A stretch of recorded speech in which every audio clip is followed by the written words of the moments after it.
democracynow.org, The War and Peace Report. I'm Amy Goodman with Nermeen Sheikh. We end today's show with a new report by The Intercept.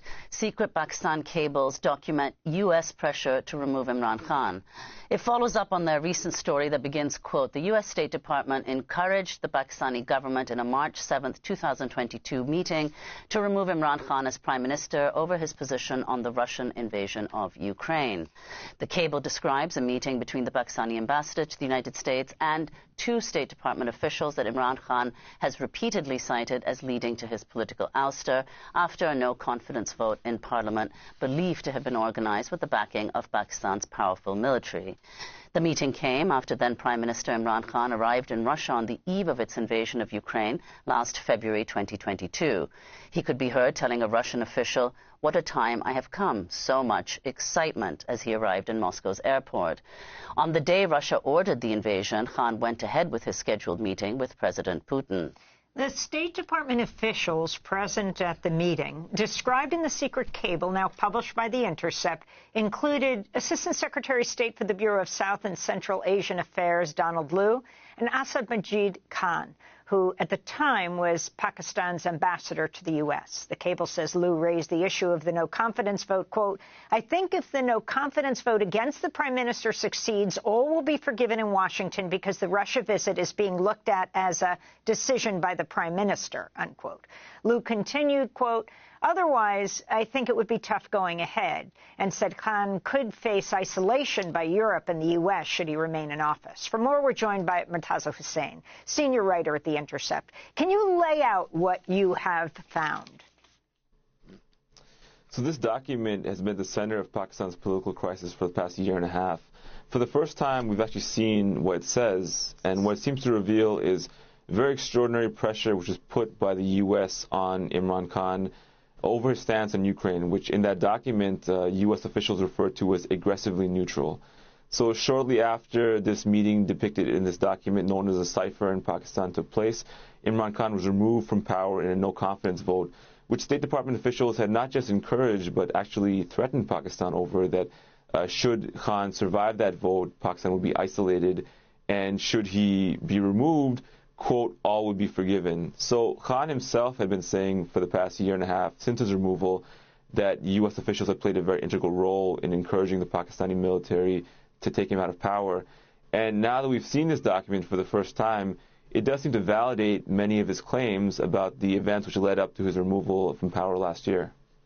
Well, I'd like to go, Murtaza, to a political activist, Asim Sajjad Akhtar, who Democracy Now! Spoke to on Wednesday. We got his response. He's a long-time left-wing political activist, and we got his response to the report in The Intercept. This is part of what he said.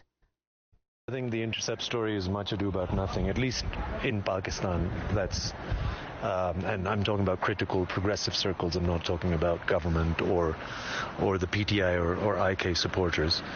The truth is that IK fell out with the military, and that's the reason he was booted.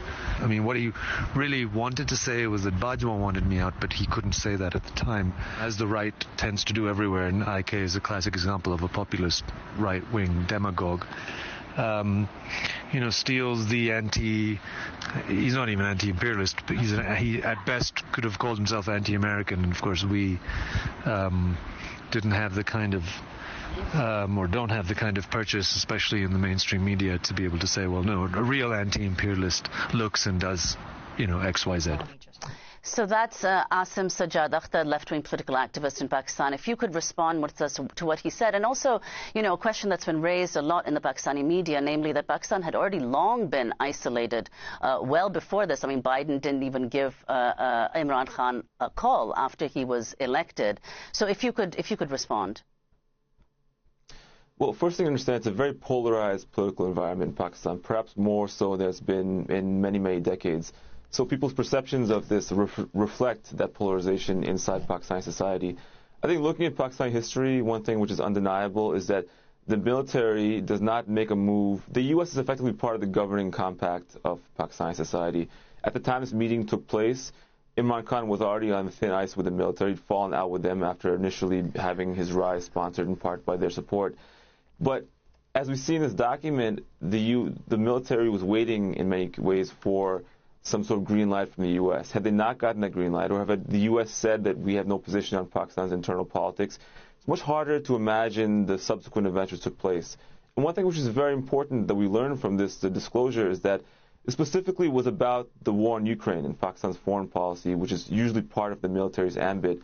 And after Khan was removed, we didn't just see a change of power, we saw a very distinct change in Pakistan's stance on the Ukraine conflict. Just a few days before he was removed, General Bajwa actually gave a speech contradicting Khan's stance, which was very neutral on the Ukraine conflict.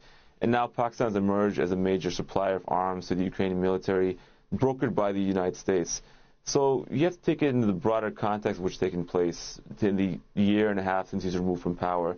And now Mr. Khan, who polls show is the most popular politician in Pakistan, one way or another, is specifically being jailed and banned from politics to prevent him from taking part in elections expected for later this year. So what we're seeing right now is a very thoroughgoing development towards a full-blown military dictatorship in Pakistan, which is taking place with the support of ostensibly democratic parties who have co-signed the marginalization of democracy in Pakistan for many years to come.